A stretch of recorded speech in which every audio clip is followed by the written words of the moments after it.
რჩეულების სახალხო შოუ 17 ქალბატონებო და ბატონებო, თქვენ წინაშეა ნინო შარაშელიძისა და ოთარ ტატიშვილის თეთრი ორშაბათი.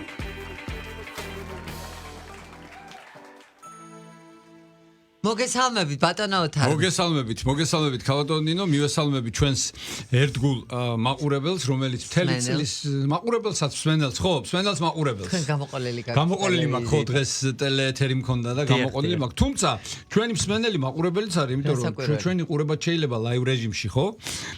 ასე რომ ძალიან დიდი შეცდომაც არ დამიშვია. მივესალმებით რა თქმა უნდა ჩვენ მსმენელს, ჩვენ ერთგულ მსმენელს, მადლობას გადავუხდით ჩვენი რეიტინგისთვის. ხო, ეს მათი დამსახურებაა პირველ რიგში და მთელი წლის განმავლობაში გვისმენდნენ არაერთი კარგი სასარგებლო რჩევა მივეცით ჩვენც და განსაკუთრებით ჩვენმა სტუმრებმა, რა თქმა უნდა, აქტუალურ საკითხებზე საუბრობდით და მოკლედ დღეს ქალბატონმა ნინომ მიიღო გადაწყვეტილება და თუ რა გადაწყვეტილება მიიღო ქალბატონმა ნინომ დღეს, ამას თავად ქალბატონი ნინო მოგახსენებთ და თუ რატომ მოგახსენებთ ამას ქალბატონი ნინო, ამას მე მოგახსენებთ, იმიტომ რომ მე თვითონ არ ვიცი რას აპირებს. აბაგისმენთ. მოგესალმებით პირველ რიგში, მინდა გისურვოთ ჯანმრთელობა და მადლობა გადაგიხადოთ იმ ერთი წლის და არა მხოლოდ ერთი წლის, უკვე რამდენი წელიწადი არა ჩვენი გადაცემა ჩვენი გადაცემა უკვე არის 3 წელი ხო ვართ? და მეც ასე მგონია. კი, პრიზიც გვაქვს აღებული წლის საუკეთესო სამედიცინო გადაცემა ორჯერ, დიახ. და ამაზე ცალკე ვისაუბრებ. კი ბატონო.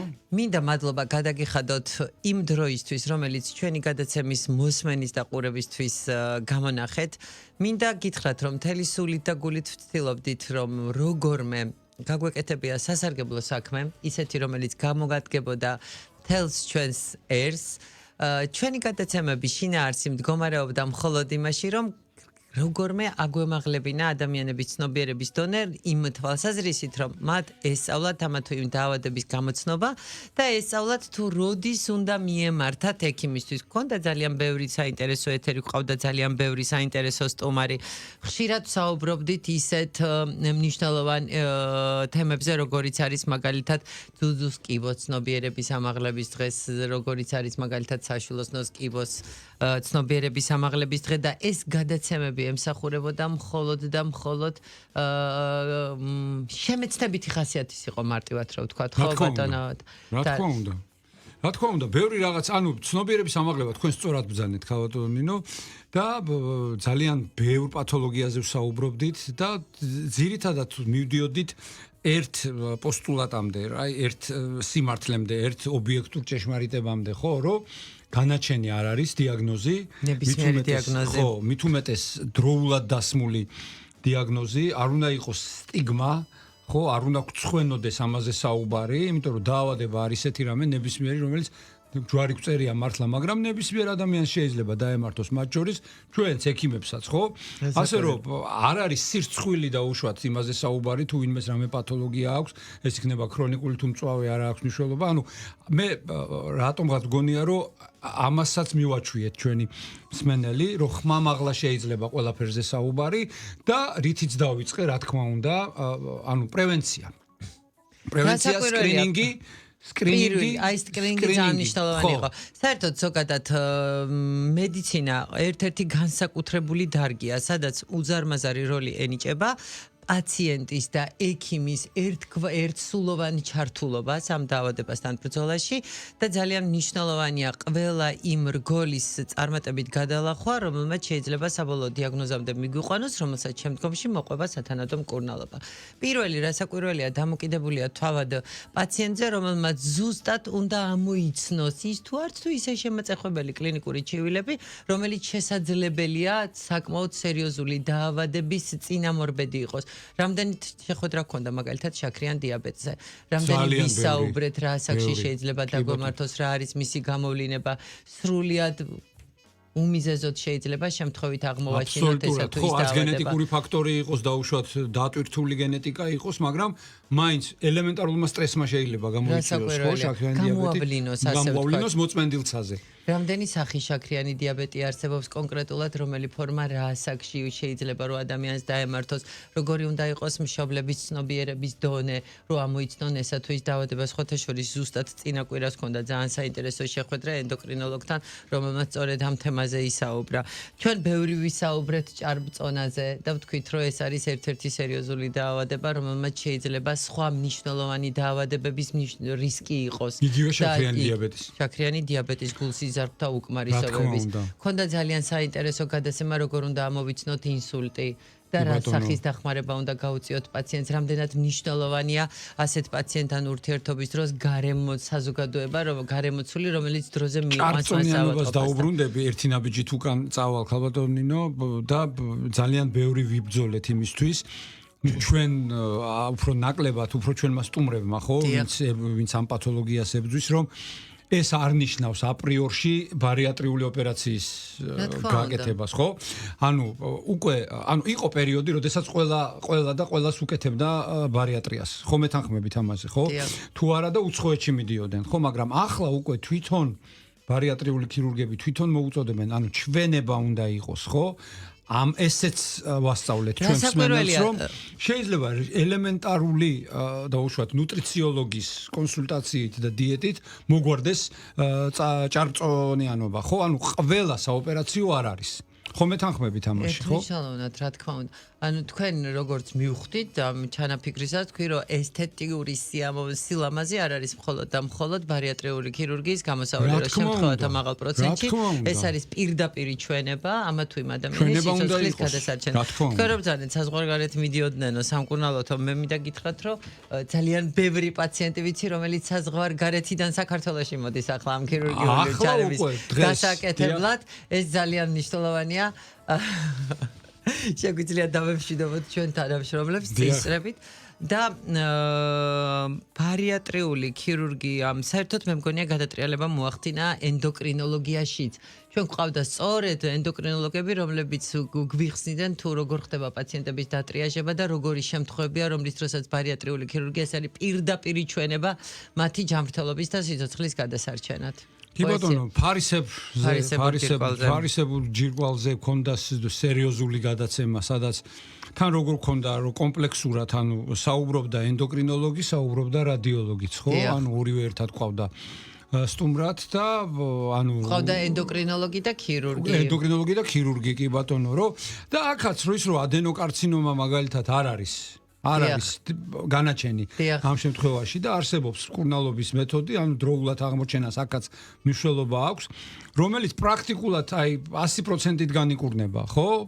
ეს პათოლოგია ფარისებრის, უბრალოდ მერე ცხოვრების სტილია, მთელი ცხოვრების განმავლობაში მოგიწევს ჰორმონის მიღება. ისევე როგორც შაქრიანი დიაბეტი ახსენეთ თქვენ და აქაც ხო შაქრიანი დიაბეტი არ არის განაჩენი, რა თქმა უნდა, თუ მას მოული, ანუ ცხოვრების სტილი გეცვლება. ადამიანს ხო უნდა მოერგო ანუ იცი რომ გაქვს სტილი და რეჟიმი ხო ეს არის შაქრიანი დიაბეტი საერთოდ ნებისმიერი დაავადების დროს რეჟიმი კვების და რა თქმა უნდა ჩვენი არსებობის პერიოდში მაშინ როდესაც ამხელა ინფორმაციული საშუალებები გვაქვს ძალიან ადვილია ადამიანმა რაღაც გარკვეული დასკვნა გააკეთოს თავისი ჯანმრთელობის მდგომარეობის შესახებ, თუმცა ყველა ჩვენი სტუმარი ვინც მოდიოდა ჩვენს ეთერში ერთმნიშვნელოვნად ურჩევდა რომ არ მიიღოთ თავად გადაწყვეტილება და ამ კლინიკური ჩივილების შემთხვევაში მისულიყვნენ კვალიფიციურ ექიმთან, რომელიც საშუალებას მიცემდა ლაბორატორიული კვლევების ჩატარებაზე, შემდგომში დიაგნოზის სწორად ვერიფიკაციის შემდეგ გარკვეულ მედიკამენტებზე, რომ მოგეხსენებათ რამდენად ხშირად ხდება ხოლმე პაციენტები, რომლებიც თვითმკურნალობას ეწევიან და მაგალითად ანტიბიოტიკებით. რაც კატეგორიულად მიუღებელია, ხო?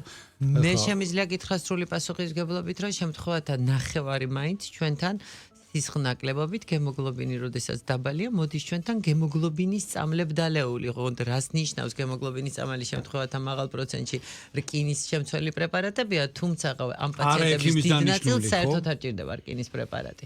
ამიტომ პროფესიონალმა უნდა დანიშნოს, სპეციალისტმა უნდა დანიშნოს ის რკინის პრეპარატიც, ის ანტიბიოტიკიც, ხო, ნებისმიერ დაუშვათ, აი გაციებაზე, ნებისმიერ წამოხველებაზე თვითნებურად ადამიანები იღებენ ანტიბიოტიკებს ანტიბიოტიკს მე ვიცნობ ასეთ ადამიანებს და ჩემი ძალიან ახლო მეგობრები არიან და ძალიან ხშირად დამიტუქსავს ამის გამო, იმიტომ რომ არ არის შეიძლება საერთოდ ვირუსულია ეს ინფექცია და საერთოდ არანაირი აზრი არ აქვს ამ ანტიბიოტიკის დალევას. თან აყალიბებენ რეზისტენტობას. შეიძლება ასეთ ადამიანს მართლა დაჭირდეს ერთდროს რაღაც გარკვეული ტიპის ანტიბიოტიკი, ხო? ნებისმიერი ჯგუფის და შეიძლება უკვე როცა დაჭირდება, მე აღარ იმუშაოს, არა? თან პლუს როცა ფაგების ასე ვთქვათ დროში ვცხოვრობთ. ხო, ხშირ შემთხვევაში ხო, შეიძლება რომ ანტიბიოტიკი რაც შეიძლება მაქსიმალურად აირიდო. ხო, ან არ მიიღო, როცა არ არის ამის საჭიროება და ან კი ფაგი, მაგრამ ის ფაგიც ექიმმა უნდა დანიშნოს, ხო, მეთანხმებით. რასაკვირველია, ფაგის დანიშნვას წინ უნდა უსწრებდეს ლაბორატორიული კვლევა, რომელმაც უნდა მიგანიშნოს კონკრეტულად რა არის დაავადების გამომწვევი და რასზე უნდა მოახდინო მერე ფაგით აპლიკაცია. შეუძლებელია ისე. სულ ახლახანს იყო ერთი შემთხვევა და ჩემ საახლობლოში, სადაც ჩამოყალიბდა მწვავე პიელონეფრიტი, ანუ აღმავალი ინფექცია და პირობებში. ხო, ანუ რაღაც კლასიკურად თავისი აი უეცარი შემცირნებით, მაღალი ტემპერატურით 39.7-39.8 და აი ასე მოყოლით, გაგონებით, მეზობლის რეკომენდაციით, რომელიც არ არის ექიმი, თორე ახლა მეზობელი თუ ყავს. მე მომიხდა და შეცდალი. ხო, თუ მეზობელი ახლა ყავს ნეფროლოგი, რა თქმა უნდა, მას უნდა დაუჯერო, ხო? და ასე თვითნებურად ხა მე არ დავასახელებ ანტიბიოტიკს რომ ან რეკლამაში ან ანტირეკლამაში არ ჩაგვეთვალოს, ხო? და აი იღებდა და რაღაც გარკვეული პერიოდი ჩამოვიდოდა ეს სიცხე 37-ზე და 5-ზე, 17-ზე და 2-ზე ვითომ უკეთ იყო, ღამე ისევ ავიდოდა 40-მდე. და შემდეგ უკვე, როდესაც იკითხა და შარდის ბაქტერიოლოგია გაკეთდა, ხო? იქ ამოაგდო, რომ რეზისტენტულია. კონკრეტულად ამ დამლის მიმართ. კონკრეტულად ამ ჯგუფის მიმართ და სულ სხვა ჭირდებოდა და თან ინექცია ჭირდებოდა, ხო? დაიკარგა დრო, ტყუილა მიიღო ამდენი ხანი, ერთი კვირა ანტიბიოტიკის მიღება და მეთანხმებით რომ არ არის პატარა დრო, ხო, ხალბატონინო და ნუ მე უკვე კი იმა რა თქმა უნდა უშველა იმ ინექციამ, ანუ სულ 10 დღე დაუნიშნეს, დღეში ორჯერ 12 საათის ინტერვალით.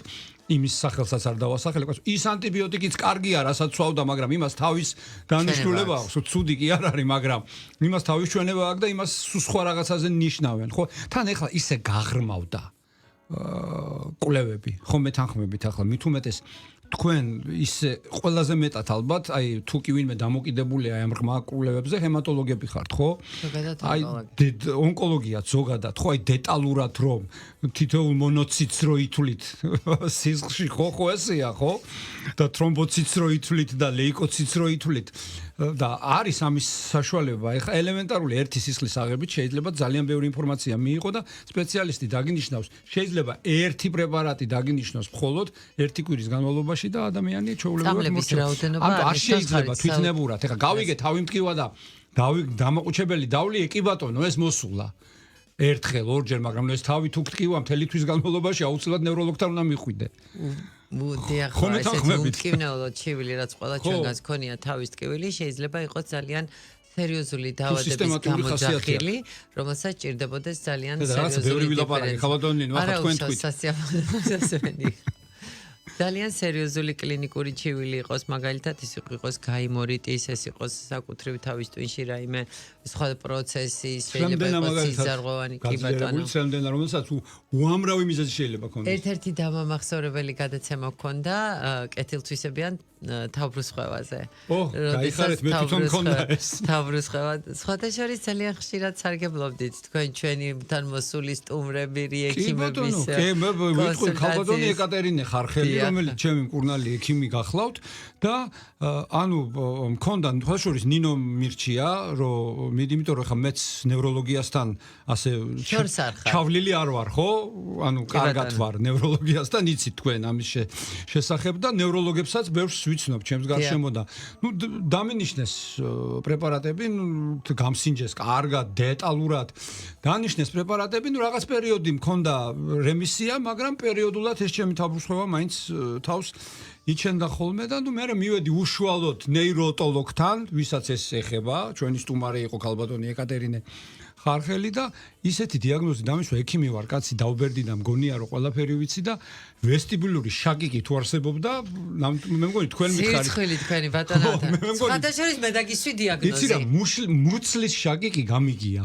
მუცლის შაკი, ხო, მუცლის შაკი, აბდომინალური შაკიკი გამიგია, მაგრამ კუჭის ნევროზი მაგალითად. კუჭის ნევროზი, კი ბატონო, ინფარქტის აბდომინალური ფორმაც გამიგია, მაგრამ ეს შაკიკი თავის ტკივილის გარდა კიდე თუ იქ ვესტიბულურ აპარატში მიძვრებოდა, თან რაც მე სიგარეტს თავი დავანებე 20 წელია უკვე. შეტევები თავის ტკივილის პრაქტიკულად აღარა მაქვს, აი ეს ჰემიკრანია კლასიკური, ხო? ნახევარი თავი რო გტკივა, ზუსტად რო შეგიძლია ხაზი გაავლო. მკივნეულ და უმკივნეულო ზონას შორის, ხო? აი მარჯვენა ნესტო გტკივა, მარცხენა არა, ხო? აი ზუსტად. ამან იკლო, მაგრამ მე ამიხსნა სპეციალისტმა, რომ შენ ამით, ანუ შაკიკი არ მოგირჩა.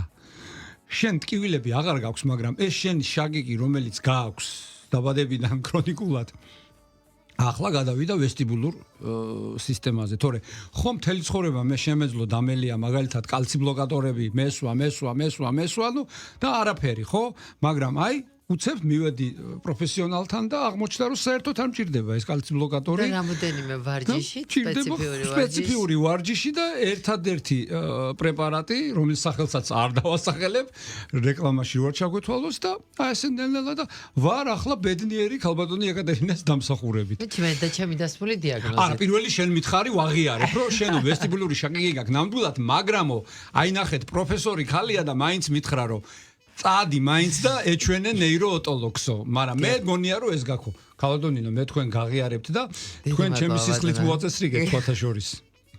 რკინა დეფიციტური ანემია რომ მქონდა. არ გვინდა. ნახე როგორ ფერზე ვარ მოსული. გეტყობათ საუბარზედაც გეტყობათ ბატონო არ მინდა. ხო, ასე ხო ვერ ვისაუბრებდი ახლა. ძალიან კარგი გადაცემები გქონდა, მაგალითად ვისწავლეთ და უпростоრად მიგვანიშნეს რამოდენიმე სერიოზული ლაბორატორიის შესახებ საქართველოში, სადაც ძალიან ნატიფი ლაბორატორიული კვლევები ტარდება, ისეთი როგორიც არის გენეტიკური კვლევები, მაგალითად გენების სეკვენირება, NGS-ები, გვითხრეს როგორი ბაქტერიოლოგიური კვლევები ტარდება. პრინციპში ეს არის ის ინფორმაცია, რომლის არარსებობის და გამო ქვეყანაში ზოგადად ეს ანალიზები რო არ კეთდებოდა, ჩვენი მოსახლეობის დიდი ნაწილი საზღვარგარეთ მიემს გზავრებოდა. ბევრი გადაცემა ჰქონდა პროგრამებზე, რომელი პროგრამების საშუალებითაც ხდება ამ პაციენტების დაფინანსება. მათ შორის სახელმწიფო პროგრამებზე. კი ბატონო, ჰქონდა ძალიან საინტერესო პროგრამები, ბევრი ვისაუბრეთ, მაგალითად ღეროვანი უჯრედების ტრანსპლანტაციაზე. რამდენი სიახლე გაკეთა, რომ საქართველოში უკვე ხელმისაწვდომია და უკვე მრავალი წელია მისაწვდომია ღეროვანი უჯრედების ტრანსპლანტაცია. მათ შორის ერთ-ერთი ბავშვსაც კი გაუკეთეთ ჩვენ კლინიკაში, რომელზედაც ასევე ვისაუბრეთ, ეს ძალიან წინ გადადგმული ნაბიჯია, მე ძალიან შორს ვარ იმ აზრისგან, რომ ყველაფერი ვიცით, რა თქმა უნდა არ ვიცით ყველაფერი, მაგრამ რაღაც გარკვეულ ვიღაცამ რაღაცა უნდა დაიწყოს, რომ შემდგომში ეს დარგი განვითარდეს და ამის გულისთვის ჩვენს მოსახლეობას საზღვარგარეთ წასვლა არ მოუწიოს ამ სერვისის მისაღებად. ჰქონდა ძალიან საინტერესო გადაცემები სკრინინგზე ვისაუბრეთ. სკრინინგი რამდენად მნიშვნელოვანია განსაკუთრებით ისეთი დაავადებებისთვის, როგორიცაა კოლორექტული სიმსივნე. რამდენად მნიშვნელოვანია გენეტიკის ცოდნა, როგორ უნდა იცოდეს პაციენტი, როდესაც ავადობს მისმა ოჯახის წევრებმა ამ დაავადების მემკვიდრულ ხასიათზე და ძალიან მქონდა რამოდენიმე გამოხმაურება, როდესაც ჩვენი გადაცემის შემდეგ პაციენტის შვილმა ჩაიტარა კვლევა და წინსწრებით ძალიან ადრეულ სტადიაზე აღმოაჩინა დაავადება და ჩვენ მადლობა გადაგვიხადეს, რომ მიუთითეთ და მივანიშნეთ მსგავსი კვლევების არსებობაზე. ძუძუს კიბოზე, აი ტყუილად არ მithქვია ეს ცნობიერების ამაღლებაზე, იმიტომ რომ ძალიან მნიშვნელოვანია ცნობიერების ამაღლების დღე. თითქოს ძალიან უცნაურია ხა რატომ უნდა ილაპარაკო, რომ დღეს არის ძუძუს კიბოს ცნობიერების ამაღლების დღე, ხო რაღაც არ ჩანს, არ ჟღერს მიმზიდველად ეს ხო არ არის რომ რაღაც დღესასწაულია. ხო, სასიამოვნო არ არის შეიძლება. მაგრამ ეს არის სწორედ რა თქმა უნდა, ეს არის აუცილებელია ამაზე საუბარი. ამ დროს მე პირადად პირველად ჩვენი სტუმრებისგან გავიგერო, ამ დღეს გრიგდებოდა ფლაიერები, იყო გარკვეული შეხვედრები, იყო გარკვეული ადამიანებთან ურთიერთობა, რომლებიც არა მთელი თვეა ვარდისფერი ოქტომბერი, ასე ქვია, ხო? მთელი თვე ეძღვნება. და გვაჩუქეს კიდეც სპეციალური. სხვათა შორის ახლა ხარ ვიყავი ძალიან საინტერესო შეხვედრაზე. სადაც ადამიანის იმუნოდეფიციტის, ანუ HIV ინფექციაზე სწორედ ესეთი დღე იყო, HIV ინფექციის დღე იყო, როცა მოვისმინე, როგორ რამდენი ადამიანის გაეწია სათანადო დახმარება, როგორ არიან ისინი საზოგადოებაში აბსოლუტურად ინტეგრირებული და რამდენად გადარჩა მათი სიცოცხლე მოვლის პირობებში. ჩვენ მე პირადად ექიმად შემიძლია რომ რაღაც გარკვეულ ჯგუფს ადამიანების ვურჩიო ამ კვლევის ჩატარების შესახებ და მიუთითო სად შეიძლება რომ მიიღონ სათანადო ინფორმაცია დაუშვათ რაღაც გარკვეულ დაავადებებზე. კიდე რა ყონდა საინტერესო გადაცემა ატლასზე, როდესაც პირველ მალაზე ვისაუბრეთ და რამდენად მნიშვნელოვანია მისი დაზიანება. ყონდა საინტერესო შეხვედრა ბატონ შალვა ჭავალიძესთან, როდესაც ვილაპარაკეთ სხვა მაგალითად პროსტატის სიმსივნეებზე, ონკოლოგიურ რაც ასევე ძალიან აქტუალურია საქართველოში. პირდაპირ ბატონმა შალვამ ასწავლა რა საკში არის მნიშვნელოვანი ძალიან უმტკივნეულო კვლევის შესრულება, რომელიც სისხლისგან კეთდება, არც თუ ისე მატერიალურად ძვირად ღირებული, რომელიც უზარმაზარი ინფორმაციას იძლევა ძალიან სერიოზულ დაავადებაზე. Ქონდა კარდიოლოგებთან შეხვედრა, ქონდა ასეთი საინტერესო დღე, როგორიც იყო მაგალითად წნევის გაზომვის დღე. კი ბატონო. კი და ნევროლოგები არ დავჩაგროთ ნევროლოგები ყავდა თან ნეიროქირურგები, რეანიმატოლოგები. ასე იგი უძილობაზე ცალკევ საუბრობდით, ხო? ნევროზზე ცალკევ საუბრობდით. Ну თავბრუსხევა თქვენ ახსენეთ უკვე.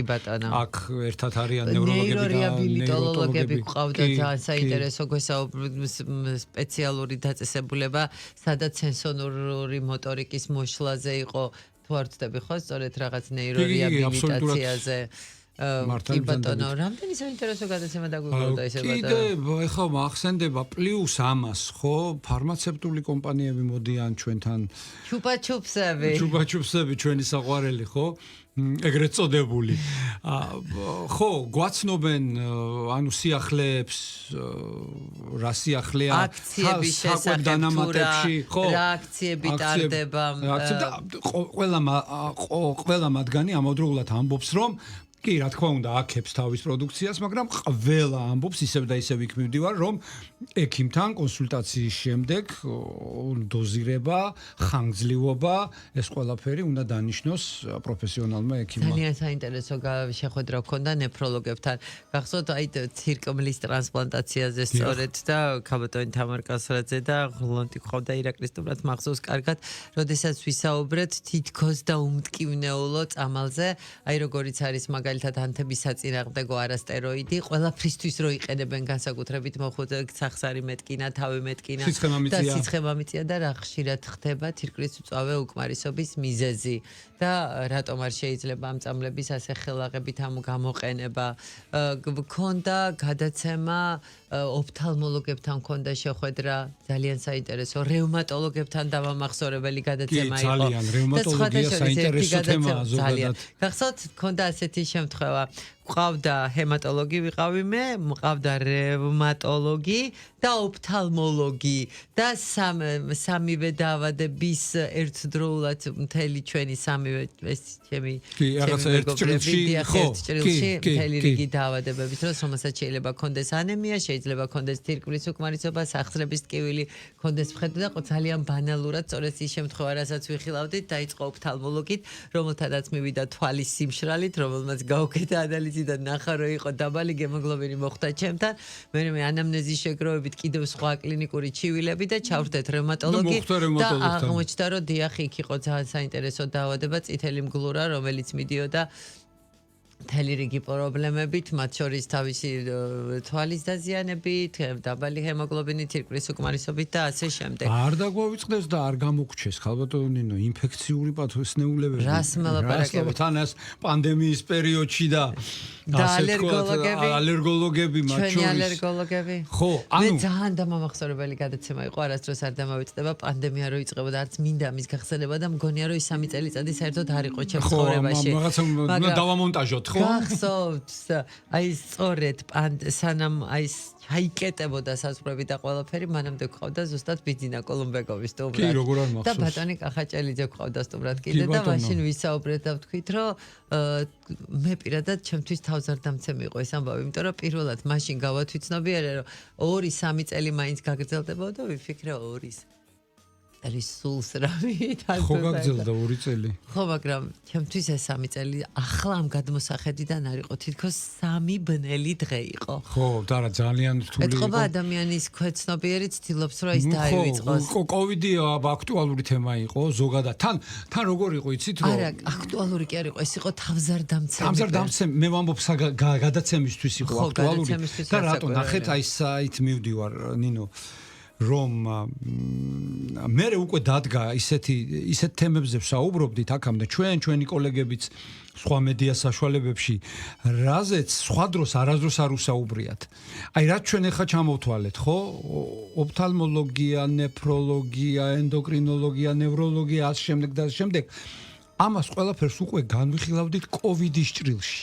რომ კოვიდის პირობებში, აბა როგორ ხდება ნევროლოგიური პაციენტების მიღება. ელენე შეროზია ძალიან საინტერესო სტუმარი იყო პოსტკოვიდური ფილტვის დაზიანებებზე, როცა ვსაუბრობთ რეაბილიტაციაზე. მე სტომატოლოგები.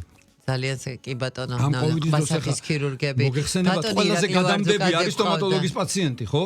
ადვილად გადამდები. ადვილად გადამდები არის და იმუნოკომპრომიტირებული პაციენტები, ნეფროლოგიური, ონკოლოგიური პაციენტები. ხო და აი ამას ვამბობ, რომ აი ამ ჭრილში განვიხილეთ. მანიპულაციებზე რო დადიოდნენ, კარგი, მე რო თავი მткиოდა, შეიძლება არ მისულიყავი ექიმთან, მაგრამ დიალიზი რო გაგასაკეთებელი პაციენტი ხო აუცილებლად უნდა მისულიყო და შეუძლებელი იყო ამის გაკეთება. რა თქმა უნდა. მე ძალიან და ჩემთვის იყო კიდე ძალიან საინტერესო გადაცემა, როცა ალერგენებზე ქონდა გადაცემა და პირველად მაშინ მოვისმინე ბიძინასგან რომ არსებობს სპეციალური ყველაზე სეზონური პოლინოზების დროს რომ სპეციალური კალენდარია რომელსაც ყოველ დღე აქვეყნებენ და შეუძლია რომ მოსახლეობამ წაიკითხოს და ნახოს რომ კონკრეტულად იმ დღეს რამდენად მაღალია შეწონილი ჰაერში აი ეს მტვერი აი გახსოვს ბუსუსები რომ დაფრინავს ჭადრის და აღმოჩნდა რომ ის არ არის ის ალერგენი ამ დროს უბრალოდ ემთხვევა პერიოდს როდესაც ყვავილობს ერთ ყვავილით ვარცილობ მატიტები მატიტელა ახსენეს რომლის ყვავილობისბაც ემთხვევა ჩამოთვალა თან ქულებით კი, ქულები ჩამოთვალა. რომელი სცენარის მტვერს რამდენი ქულა აქვს, ასე ვთქვათ, დეტალურად გაშალა ეს თემა. და ინფექციას რო დაუბრუნდეთ, ისე, ნუ კოვიდი გავიგეთ, თავზარდამცემი მართლა ბნელი 3 დღე, აბსოლუტურად გეთანხმებით, ქალბატონინო, მაგრამ ისეთ თემებსაც გამოვეხმაურეთ ჩვენ, აი, თუ გახსოვთ, ახლა ამას ეპიდემიასაც ვერ უწოდებთ, პანდემიას მით უმეტეს, მაგრამ იყო რაღაც ზონალური აფეთქებები, ერთი პერიოდი კუნთრუშასი, იყო ზონალური აფეთქება დიფტერია ციტურასი, ხო? ანუ ესეც არ გამოგჩა. ქალბატონი ლია გვყავდა სტუმრად, კი, მახსოვს. ესეც არ გამოგჩა ეს თემაც და ამაზეც დეტალურად ვისაუბრეთ ბავშვებში მიმდინარეობად. პედიატრები როგორ ასწავლიდნენ, როგორ უნდა მოქცეულიყავით ჰაერის დატენიანებაზე, იყო გარკვეულ მედიკამენტებზე, რომლებიც შეგვეძლო გამოგვეყენებინა პრევენციისთვის, რომ დაუშვათ რაღაც ცხვირის საცხები, შესაშხურებელი აეროზოლები. ძალიან საინტერესო გადაცემები გქონდა ამასთან დაკავშირებით. ყავდა ნეიროქირურგები, რომლებიც კი ბატონო რაღაც ახალ აპარატებზე საუბრობდნენ და მათ შორის ერთ-ერთი პოპულარული თემა იყო მალთაშუა დისკის თიაქარი, ხო? ნუ ამ თემის გარეშე გამორიცხულია, ხო, ნეიროქირურგის გაშვება სტუდიიდან. ეხლა ჩვენ გვანიშნებენ რომ 2 წუთი დაგვრჩა, მაგრამ ამით არ სრულდება ჩვენი გადაცემა, ხო? ჩვენ ანუ 2 წუთში დაგემშვიდობებით, დროებით და შემდეგ ისევ დაგიბრუნდებით, რათა მე საბოლოოდ დაგემშვიდობოთ. კი ბატონო, მე რომ მიულოცოთ და დავემშვიდობოთ. ხო, მე მოგილოცავთ დამდეგს და ჯანმრთელობას გისურვებთ, პრინციპში თქვით ყველაფერი. ისე გაგვიკეთებია მე მგონი ამ 1 წლის განმავლობაში. თავისქება არ მინდა გამოგვივიდეს ქალბატონინო, მაგრამ ძალიან ბევრ თემაზე ვისაუბრეთ. ძალიან ბევრ თემაზე.